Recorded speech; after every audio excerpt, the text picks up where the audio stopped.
Hello বন্ধুরা, কেমন আছো সবাই? আশা করি সবাই খুব ভালো আছো। তো আজ আবার ভোর ভোর বেরিয়ে পড়েছিলাম আমাদের আড়ত যাওয়ার উদ্দেশ্যে। আর আড়তে এসেই সর্বপ্রথম দেখলাম এখানে বড় বড় সাইজের গলদা চিংড়ি রাখা আছে, যেগুলো প্রায় 600 টাকা করে কিলো যাচ্ছিল। তার পাশেই দেখলাম এগুলো হচ্ছে নদীর ক্ষুদ্র ক্যাংড়া।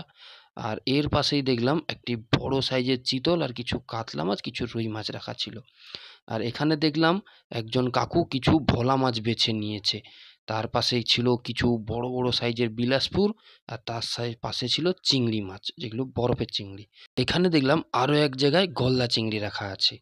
আর এখানে একজন কাকু পাল্লায় করে মাছ ওজন করে দিচ্ছিল। আর এখানে সব সিলভার কাপ মাছ ছিল। আর ওর পাশে দেখলাম আরেকজন কাকু মিরকাল মাছ ওজন করে সেটা প্যাক করে দিচ্ছে আরেকজনের জন্য। তার পাশে দেখলাম বড় বড় সাইজের ব্ল্যাক কাপ রয়েছে। আর এখানে একজন কাকু সিলভার কাপ বেছে নিয়েছে, যেগুলো একটু বড় বড় সাইজের ছিল। ওর পাশে ছিল মিরকাল। আর এখানে কিছু বরফের মাছ সবে এসছিল, তাই এটা বরফ থেকে বের করা হচ্ছিল। আর একজন ঠাকুমা দেখলাম কিছু শিঙি মাছ নিয়েছে। আর সবাই মাছ নিয়ে ব্যাগ যে যার কাছে সুন্দরভাবে সাজিয়ে রেখেছে। তো চলো বন্ধুরা, দেখা হচ্ছে পরবর্তী ব্লগে।